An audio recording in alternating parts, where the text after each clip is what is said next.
بسم اللہ الرحمن الرحیم۔ ومن رام تقریر ھذا بالتردید بین النفی والاثبات ففساد کلامی اکثر واظہر۔ علامہ خلخالی نے مصنف کی عبارت کو درست کرنے کے لیے، وجہ اثر کو درست کرنے کے لیے انہوں نے کہا کہ وجہ اثر کا صحیح طریقہ یہ ہوتا ہے کہ اس کو تردید کے ساتھ بیان کیا جائے، یعنی نفی اور اثبات کے ساتھ بیان کیا جائے کہ دو ہاتھ سے خالی نہیں، یا تو یوں ہوگا یا یوں نہیں ہوگا، دو ہی صورتیں ہوں گی، یا تو اس طرح ہوگا یا اس طرح ہوگا، یا ایسا ہوگا ایسا نہیں ہوگا۔ وجہ اثر کو بیان کرنے کا یہ طریقہ ہے۔ تو علامہ خلخالی نے چاہا، چونکہ مصنف کی وجہ اثر اس طرح کی نہیں ہے نا کہ یا تو ایسا ہوگا یا نہیں ہوگا، انہوں نے تو ایسی کوئی وجہ اثر بیان نہیں کی، تو علامہ خلخالی نے چاہا کہ اس کو وجہ اثر کے طریقے سے بیان کیا جائے، جو نفی اور اثبات والا طریقہ ہے، تردید والا طریقہ ہے، اس طریقے سے بیان کیا جائے۔ تو علامہ تفتزانی رحمہ اللہ فرماتے ہیں کہ اس کا فساد تو اور زیادہ واضح ہے۔ وہ اس لیے کہ مصنف نے جو وجہ اثر بیان کی ہے تو اس میں یہ کہہ سکتے ہیں کہ مصنف کی وجہ اثر انہوں نے ایسے ہی بس ذکر کر دیا، 8 ابواب جو بنائے ہیں اس کو 8 ابواب میں تقسیم کرنے کی ایک اجمالی خاکہ بیان کر دیا، یا آگے جو 8 ابواب آ رہے ہیں ان کا اجمالی خاکہ شروع میں ذکر کر دیا، یعنی حقیقتاً یہ وجہ اثر نہیں ہے۔ تو جس نے نفی اور اثبات کے ذریعے وجہ اثر بنا دی، تو نفی اور اثبات کے ذریعے بیان کرنا یہ تو صراحتاً دلالت کرتا ہے کہ یہ وجہ اثر ہے، اور وجہ اثر کا مطلب ہوتا ہے کہ اتنی ہی قسمیں ہیں، کوئی اور قسمیں نہیں ہیں، اتنی ہی قسمیں ہیں، مزید نہیں بن سکتی۔ اتنی قسمیں کیوں بنائی گئیں، اسی کو وجہ اثر کہتے ہیں نا۔ تو کہنے کہ پھر اس چیز کو اس طریقے کی وجہ اثر میں بیان کرنا تو زیادہ فساد والا ہے، اس کو تو نہیں کر سکتے کیونکہ یہ حسر نہ عقلی ہے نہ استقرائی، تو اس لیے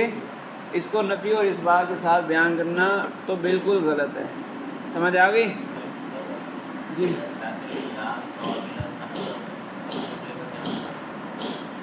اس جملے کا مطلب یہ کہ اس کا کوئی فائدہ نہیں ہے، اس کا کوئی فائدہ نہیں۔ اس طرح کی وجہ اثر آئی ہے جس میں یہ نہیں ہے، نفی اثبات نہیں ہے۔ ہاں کہ عموماً ایسا ہوتا ہے کہ جب تقسیم کر رہے ہوتے ہاں ہیں تو وہاں پہ تو یہ اس کا لحاظ کیا جاتا ہے، لیکن اس قسم میں جب احوال نہیں کرتے ہیں ان کے الگ الگ تو اس میں عموماً اس طرح یہ ہوتا ہے کہ احوال میں یہ نفی و اثبات نہیں ہوتا، ہاں وہاں پر یہ اس طرح کی جملے کی وجہ سے وہ ساری وہ ہوئی۔ نہیں، وجہ اثر تو اس طریقے سے بھی بیان کی جا سکتی ہے، لیکن صحیح طریقہ یہ ہوتا ہے کہ نفی اور اثبات کے ساتھ بیان کیا جائے۔ جب نفی اور اثبات کے ساتھ بیان کیا جائے تو یہ صریح دلالت ہوتی ہے اس بات پر کہ اس میں مزید صورتیں نہیں نکل سکتی۔ ہاں، تو کسی بھی جگہ تقسیم کر کے جو وجہ اثر بیان کی جائے، اگر نفی اور اثبات سے بیان کی جائے گی تو صریح دلالت ہوگی کہ یہ عقلی وجہ اثر ہے، اس میں عقل کے اعتبار سے یہ 2 صورتیں نکلتی ہیں، کوئی اور نہیں صورت نکلتی، یہ صراحتاً دلالت ہو جائے گی۔ لیکن اگر کوئی دوسرے طریقے سے بیان کر دیں تو بھی مسئلہ نہیں ہے۔ بعض جگہ ایسا ہوتا ہے کہ کبھی نفی اثبات کے ساتھ، یعنی آدھی وجہ اثر نفی اثبات کے ساتھ بیان کر دی اور آدھی میں نفی اثبات کے بغیر ہی ذکر کر رہے ہیں، تو اس طرح بیان کرنے میں حرج نہیں ہے، لیکن صریح دلالت کس سے ہوتی ہے؟ حسر عقلی یا حسر استقرائی کی طرف صریح دلالت صحیح جو ہوتی ہے وہ نفی اور اثبات سے ہوتی ہے۔ ٹھیک ہے؟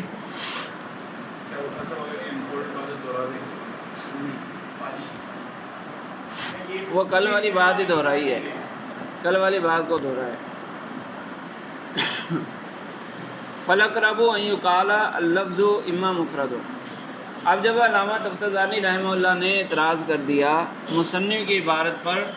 کہ اس مقام پر 8 ابواب میں بند کرنا، 8 ابواب بنانے کی وجہ بیان کرنا یہ اہم نہیں تھا، اہم یہ تھا کہ جو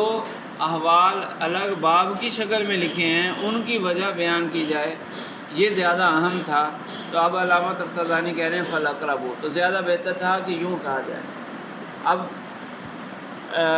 ایک تو یہ ہے کہ مصنف نے جو چیزیں چھوڑ دی ہوں، شارح کا کام ہی یہی ہوتا ہے، شارح کا مقصد، شرح کرنے کا مقصد یہی ہوتا ہے نا کہ متن کی مغلق عبارات کو حل کرنا، جہاں پیچیدگیاں ہیں وہ دور کرنا، جو چیز رہ گئی ہو اس کو ذکر کر دینا۔ تو اب اگر مصنف سے رہ گئی ہے چیز یہ والی، تو پھر شارح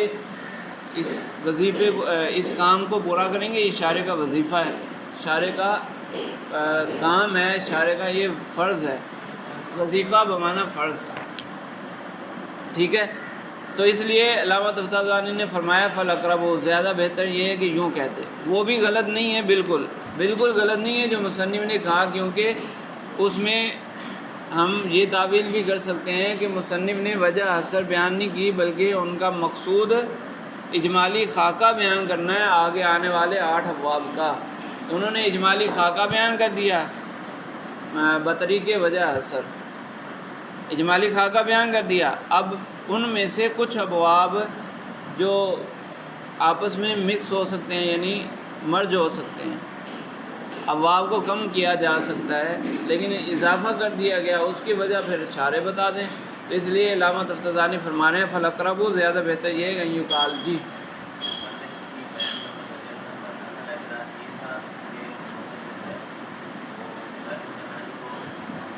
نہیں، اصل اعتراض علامہ تفتازانی نے مصنف پر یہ کیا تھا کہ یہاں پر یہ بیان کیا جائے کہ کسر، فصل و وصل، اس کے احوال کو الگ کیوں ذکر کیا، اب اسی کی وجہ ذکر کرنا ہے، یعنی الگ کیوں ذکر کیا، یہی باب اب الگ کیوں بنائے،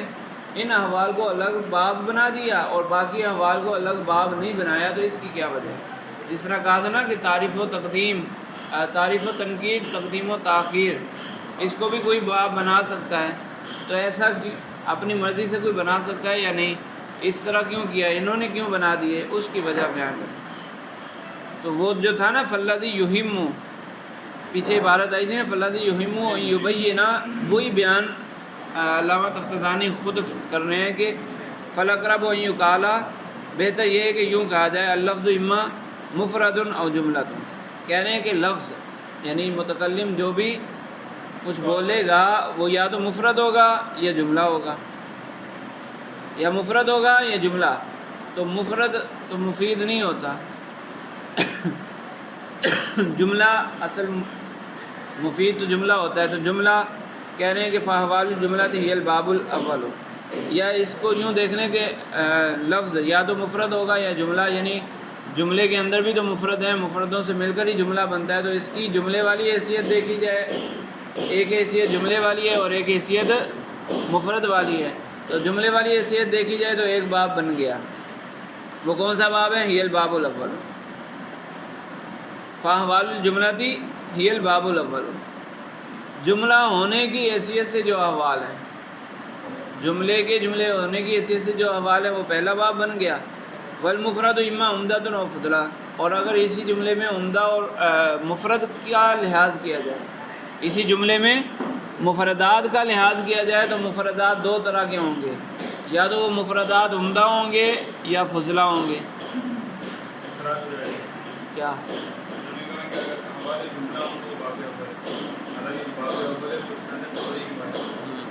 وہ تھوڑا سا آد ہے، تھوڑا حوصلہ جی ہاں،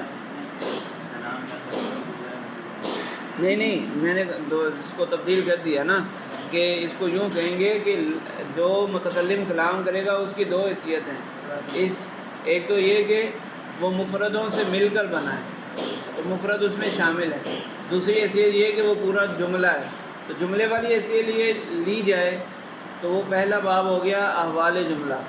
اور اگر اسی کلام کی مفردوں والی حیثیت دی جائے، یعنی اس کے مفردات کو دیکھا جائے، تو مفردات دو طرح کے ہوں گے، یا تو عمدہ ہوں گے یا فضلہ ہوں گے۔ عمدہ ہوں تو پھر یا تو وہ مسند ہوں گے یا مسند الیہ ہوں گے،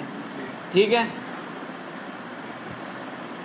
والمفرد اما عمدۃ و فضلۃ، مفرد جو ہوگا وہ یا تو عمدہ ہوگا یا فضلہ ہوگا، فضلہ سے مراد متعلقات فعل وغیرہ، مسند الیہ کے علاوہ جو دیگر چیزیں ہیں، مفعول جو مفاعیل ہیں، حال ہے، تمییز ہے وغیرہ، یہ ساری چیزیں فضلہ میں شامل ہوتی ہیں۔ والعمدہ تو اما مسند الیہ او مسند، اور عمدہ جو ہے وہ یا تو مسند ہوگا یا مسند الیہ ہوگا، ٹھیک ہے۔ ثم فجعل هذه الاحوال الثلاثه ابوابا ثلاثه، یہ 3 باب بن گئے، تمییزا بین الفضلۃ والعمدۃ المسند الیہ او المسند،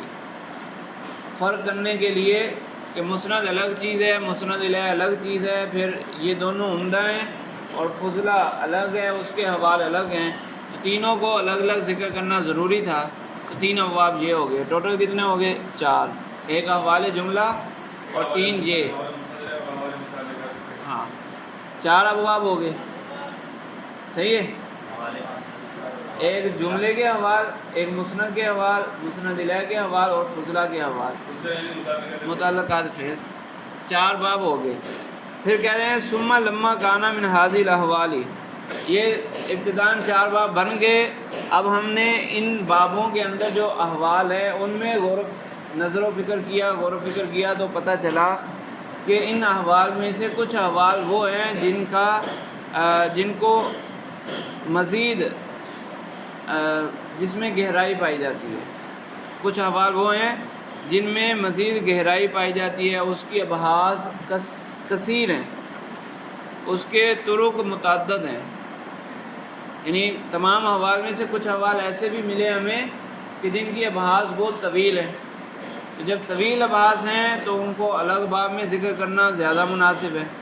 کیونکہ باب کا مقصد ہی یہی ہوتا ہے کہ کافی ساری باتیں ایک جگہ جمع ہو جائیں، تو اگر ان چیزوں کو جن کی ابحاث زیادہ ہیں ان کو دیگر احوال کے ساتھ ملا کر ذکر کریں گے تو بات اتنی واضح نہیں ہوگی، کیونکہ چند احوال پڑھنے کے بعد یہ کثیر ابحاث والا حال آیا، اس کو پڑھنا شروع کیا، پڑھتے گئے تو وہ ذہن سے ہی نکل جائے گا کہ ہم پڑھ کس چیز کو رہے تھے، اس کو اس لیے الگ کر دیا تاکہ کثیر ابحاث ایک ساتھ جمع ہو جائیں ایک باب میں، پڑھنے والے کے ذہن میں بھی رہے کہ بھائی یہ ساری جو بحث ہو رہی ہے صرف ایک چیز کی ہو رہی ہے۔ تو فرماتے ہیں ثم لما کان من هذه الاحوال، اس کے تحت شمار کریں گے، یہ آ رہا ہے نا ثم لما کان من هذه الاحوال، یہ چاروں بابوں کے اندر جو احوال ہیں، چاروں بابوں کے اندر احوال ہیں، ان احوال میں سے کچھ وہ بھی ہیں،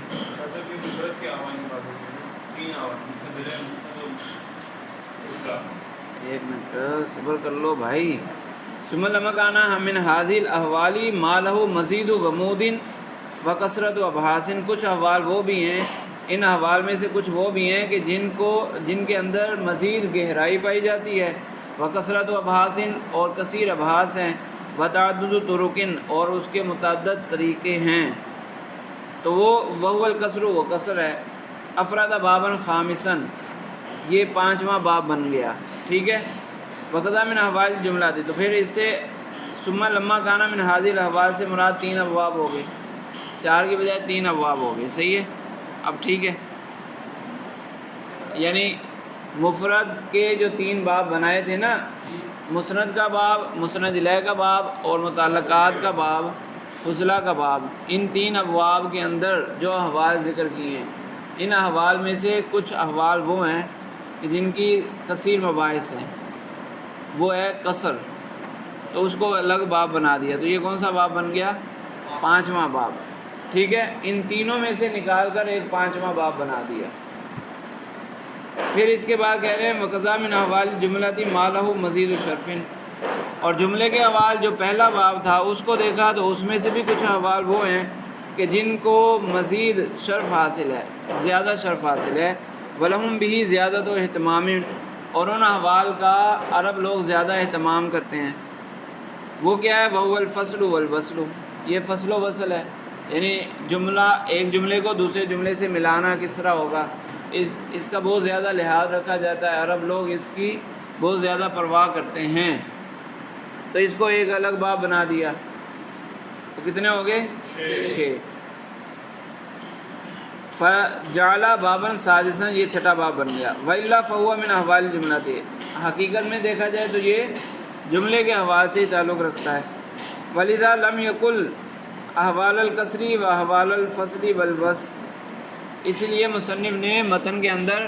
احوال قصر نہیں کہا، جس طرح کہا تھا احوال الاسناد الخبری یا احوال المسندی، احوال المسند الیہ۔ قصر اور فصل و وصل کی جب بات آئی تو وہاں احوال کا لفظ ذکر نہیں کیا، کیونکہ یہ خود ہی احوال ہیں، تو اس کے ساتھ مزید احوال لگا دیا جائے تو درست نہیں ہوگا۔ اچھا، تو یہ تو 6 باب اس طریقے سے بن گئے۔ پہلے 4 بنیادی باب بنے، 3 بابوں میں سے ایک باب نکلا اور ایک باب سے ایک باب نکلا، تو 6 ہو گئے۔ پھر کہہ رہے ہیں ولما کان من الاحوال ما لا یختص مفردا ولا جملۃ، پھر کچھ احوال وہ ہیں جو نہ مفرد سے خصوصی تعلق رکھتے ہیں نہ جملے سے خصوصی تعلق رکھتے ہیں۔ تو مفرد کا ایک باب تھا پہلا، اور جملے کے 3 ابواب جو بنیادی باب ہیں نا، مفرد جملے کا ایک باب اور مفرد کے 3 ابواب۔ تو کچھ احوال وہ ہیں جو نہ مفرد سے خصوصی تعلق رکھتے ہیں نہ جملے سے، تو ان کو کہاں ڈالیں؟ پہلے باب میں ڈالیں تو بھی درست نہیں، باقی 3 ابواب میں ڈالیں، مفرد کے 3 ابواب میں تو بھی درست نہیں۔ کہ مفرد کے ابواب میں ڈالیں گے تو ایسا محسوس ہوگا کہ یہ مفرد سے ہی تعلق رکھتا ہے، حالانکہ مفرد کے علاوہ جملے سے بھی تعلق رکھتا ہے۔ اگر پہلے باب میں ڈال دیں گے تو ایسا محسوس ہوگا کہ اس کا تعلق صرف جملے سے ہے، یہ صرف جملے کے احوال ہیں، حالانکہ یہ جملے کے تو نہیں، مفرد کے بھی احوال ہیں۔ تو اس کو کہیں بھی ڈالنا درست نہیں تھا، اس لیے اس کو الگ باب بنا دیا، 7واں باب۔ فرماتے ہیں ولما کان من الاحوال ما لا یختص مفردا ولا جملۃ، احوال میں سے کچھ احوال وہ بھی ہیں جو نہ تو مفرد سے تعلق رکھتے ہیں نہ ہی جملے سے تعلق رکھتے ہیں، بل یجری فیہما، یعنی خصوصی تعلق ان کا ایک کے ساتھ نہیں ہے، ایک کے ساتھ خاص تعلق نہیں ہے، بل یجری فیہما، بلکہ دونوں میں وہ جاری ہوتے ہیں، مفرد اور جملہ دونوں میں وہ احوال جاری ہوتے ہیں۔ وکان لہ شیوع و تفاریع کثیرۃ، اور ان کی بہت ساری شاخیں ہیں، بہت ساری تفریعات ہیں، یعنی اس کی بحث بھی لمبی ہے کافی ساری۔ جعل بابا سابعا، یہ 7واں باب بنا دیا۔ پھر وہذی کلھا احوال یشترک فیہا الخبر والانشاء، یہ سارے وہ ابواب ہیں جن میں خبر اور انشاء دونوں مشترک ہیں۔ ولما کان ہاہنا ابحاث راجعۃ الی الانشاء خاصۃ، اور کچھ ابحاث وہ بھی ہیں، کچھ احوال وہ بھی ہیں جو صرف انشاء سے تعلق رکھتے ہیں، خبر میں نہیں پائے جاتے، تو اس کو اگر پہلے باب میں ذکر کریں گے تو بھی درست نہیں ہے، باقی ابوابوں میں سے کسی باب میں ذکر کرنا درست نہیں ہے، تو اس لیے ایک اور باب ضرورت پڑی ایک اور باب بنانے کی، تو ایک اور باب بنا دیا 8واں باب، جس میں انشاء کی ابحاث آ جائیں گی، ٹھیک ہے۔ ولما کان ہاہنا ابحاث راجعۃ الی الانشاء خاصۃ، کچھ ابحاث وہ ہیں جو خاص انشاء سے تعلق رکھتی ہیں۔ جعل الانشاء بابا ثامنا، یہ 8واں باب بنا دیا۔ فانحصر فی 8 ابواب، لہٰذا اب حصر ہو گیا 8 ابواب میں۔ اب یہ وجہ آ گئی، ہر باب کو الگ کرنے کی وجہ آ گئی، تو اب کوئی اپنی مرضی سے کہہ سکتا ہے کہ میں تعریف و تنکیر کو ایک الگ باب بناؤں گا یا تقدیم و تاخیر کو الگ باب بناؤں گا، اس کے پاس کوئی وجہ ہوگی تو وہ کہہ سکتا ہے۔ جس طرح انہوں نے وجہ بیان کی، ضرورت کے پیش نظر بنائے نا ابواب، تو اگر کوئی ضرورت ہو تو بنا سکتا ہے۔ تو اب یہ بات پوری ہو گئی، مصنف نے جو چھوڑ دیا تھا وہ انہوں نے مکمل کر دیا۔ اب رہی بات آپ کی کہ انشاء اور خبر، تو ان کے نزدیک علامہ تفتازانی نے آگے وضاحت کر دی نا کہ احوال جملہ جو پہلا باب ہے وہ صرف خبر کے ساتھ خاص نہیں ہے، خبر کے ساتھ خاص نہیں ہے بلکہ جملے کے ساتھ تعلق رکھتا ہے، یعنی وہ چاہے جملہ خبریہ ہو چاہے جملہ انشائیہ ہو، کیونکہ انہوں نے آگے کہہ دیا کہ کچھ احوال وہ ہیں جو صرف انشاء میں پائے جاتے ہیں۔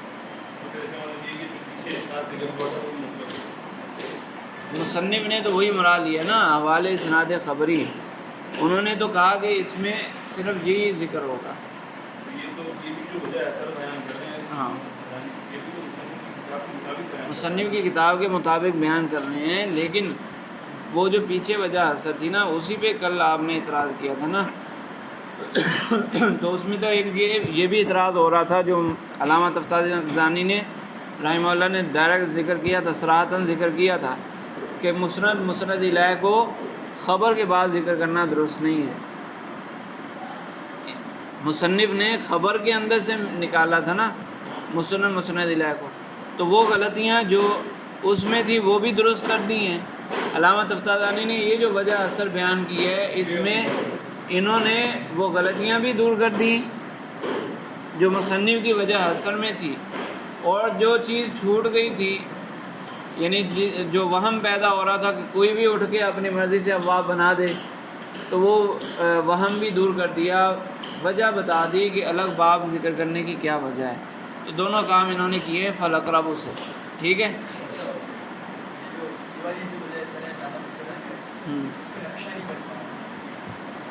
نقشہ نہیں بن پا رہا، نقشہ بن جائے گا نا کہ جو کلام کرے گا، ہاں وہی کلام ہے، مراد کلام ہے، اس کی دو حیثیت ہے، من حیث المفرد من حیث الجملہ۔ من حیث الجملہ پہلا باب ہو گیا، اور من حیث المفرد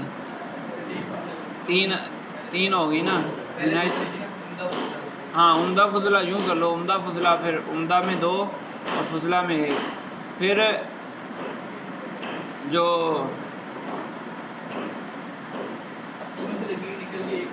ہاں وہ پھر یعنی اس طرح نقشہ واقعی نہیں بنے گا، ٹھیک ہے، بالکل جو پورے کا پورا 8 کا نقشہ بن جائے وہ نہیں بنے گا، ہاں نہیں بنے گا۔ چلیں، ہاں تنبیہ، آگے مصنف نے ایک تنبیہ ذکر کی ہے۔ تنبیہ کا جو لغوی معنی ہوتا ہے وہ ہے ایقاظ، جگانا، بیدار کرنا، کسی کو بیدار کرنا اس کو کہتے ہیں تنبیہ۔ لیکن اصطلاحی معنی یہ ہے کہ تفصیلی کلام، ایک ایسا تفصیلی کلام، تنبیہ اس تفصیلی کلام کو کہا جاتا ہے جو ماقبل سے سمجھے جانے والے، اجمالی طور پر سمجھے جانے والے کسی کلام کی وضاحت کر رہا ہو، تو اس کو تنبیہ کہتے ہیں، ٹھیک ہے۔ علامہ تفتازانی فرماتے ہیں وسمع ھذا البحث بالتنبیہ، مصنف نے اس بحث کو تنبیہ کیوں کہا؟ لأنہ قد سبق منہ ذکر ما فی قولہ تطابقہ او لا تطابقہ، کہ اس تنبیہ میں جو تفصیلات ہیں اس کا اشارہ ماقبل میں آ گیا، کہ مصنف نے کہا تھا ان کان لنسبتہ خارج تطابقہ او لا تطابقہ، یہ جو وجہ اثر ذکر کرتے ہوئے انہوں نے کہا تھا نا کہ ان کان لنسبتہ خارج تطابقہ او لا تطابقہ، تو وہاں سے اشارتاً معلوم ہو گیا، خبر کی تعریف، صدق خبر، کذب خبر کی وضاحت وہاں سے حاصل ہو گئی، اشارتاً پتہ چل گیا، مصنف کا مذہب پتہ چل گیا، تو اسی کی پھر تفصیل ذکر کر رہے ہیں، تو اس لیے اس کو تنبیہ کا نام دینا درست ہے۔ اچھا، اب جو تعریف کی جاتی ہے خبر اور صدق کی تعریف، تنبیہ کا مطلب ہوتا ہے ماقبل کلام سے اشارتوں کے بعد، اجمالی کے بعد معلوم ہو رہی ہو، پھر اس کی تفصیل کرتی جائے، تو تفصیلی کلام کو تنبیہ کا نام دیا جاتا ہے۔ پیچھے مصنف نے جب وجہ اثر ذکر کی نا 8 ابواب کی، اس میں کہا کہ ان کان لنسبتہ خارج تطابقہ او لا تطابقہ، تو یہاں سے مصنف کا صدق خبر کذب خبر کے بارے میں موقف پتہ چل گیا، اس کی طرف اشارہ ہو گیا، تو اس تنبیہ میں اسی کا تفصیلی ذکر ہے، اس لیے اس کو تنبیہ کہہ دیا۔ تو اب جو خبر کی تعریف ہے اور صدق کی تعریف ہے، اس تعریف میں 2 لازم آتا ہے۔ خبر کی تعریف ما یحتمل الصدق والکذب، ایک یہ تعریف کی جاتی ہے نا خبر کی، خبر و قضیہ کی تعریف جو آپ نے منطق میں پڑھی، ما یحتمل الصدق والکذب، اور صدق کی تعریف کیا کی جاتی ہے؟ صدق کی تعریف ہوتی ہے الخبر عن الشیء علی ما ہوا بہ، الخبر عن الشیء علی ما ہوا بہ، یہ صدق کی تعریف ہے۔ تو صدق کی تعریف کے اندر لفظ خبر موجود ہے، اور خبر کی تعریف میں لفظ صدق موجود ہے، اسی طرح کذب کی تعریف میں بھی خبر موجود ہے۔ تو خبر کا سمجھنا موقوف ہے صدق و کذب پر، الخبر عن الشیء علی ما ہوا بہ، ہاں آئے گی ویسے، تو خبر کی تعریف میں صدق و کذب موجود ہے، یعنی خبر کا سمجھنا موقوف ہوا صدق و کذب پر، اور صدق و کذب کی تعریف کے اندر لفظ خبر موجود ہے، یعنی صدق و کذب کا سمجھنا موقوف ہوا خبر پر۔ تو یہ تو دور لازم آ رہا ہے کہ ایک ہی شے موقوف بھی بن رہی ہے، موقوف علیہ بھی بن رہی ہے۔ خبر کو سمجھنا موقوف صدق پر، صدق کو سمجھنا موقوف خبر پر، تو خبر موقوف بھی ہے، موقوف علیہ بھی ہے،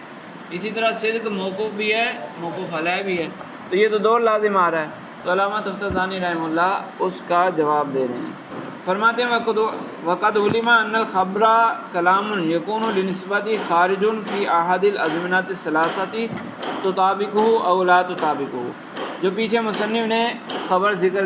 تعریف ذکر کی ہے وجہ اثر کے اندر، انکان لنسبت خارج فی احد الازمنۃ الثلاثہ، یہ علامہ تفتزانی نے اضافہ کیا تھا، تو کہہ رہے ہیں کہ جب یہ تعریف ہم نے سمجھ لی تو فالخبر علی ھذا، اس تعریف کے مطابق خبر کس کو کہیں گے؟ الکلام المخبر بہ، خبر سے مراد کلام ہے، خبر صفت بنے گی کلام کی، کیونکہ کہا انکان لنسبتی خارجن، انکان لنسبتی خارجن تطابقہ او لا تطابقہ، کہ وہ کلام کا کوئی خارج ہو، نسبت کلامیہ کے لیے کوئی نسبت خارجیہ بھی ہو، اور یہ نسبت کلامیہ اس نسبت خارجیہ کے مطابق ہو یا مطابق نہ ہو، تو اس کے مطابق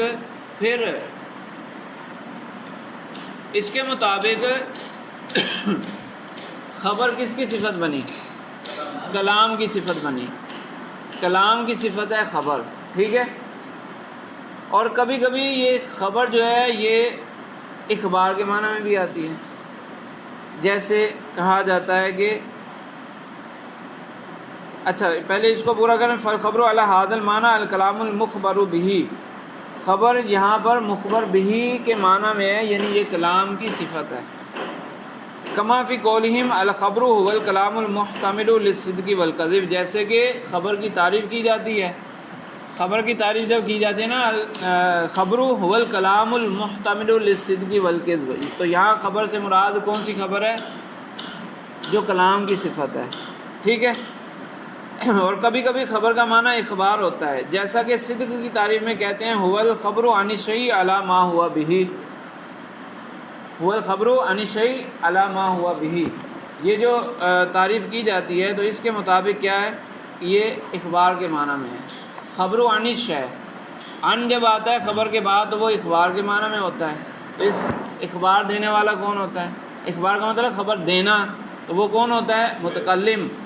متکلم ہوتا ہے نا، تو اس اعتبار سے خبر صفت بنتی ہے متکلم کی، تو کبھی خبر صفت بنتی ہے کلام کی، کبھی متکلم کی۔ چلیں پھر اس کو کل پورا کریں گے۔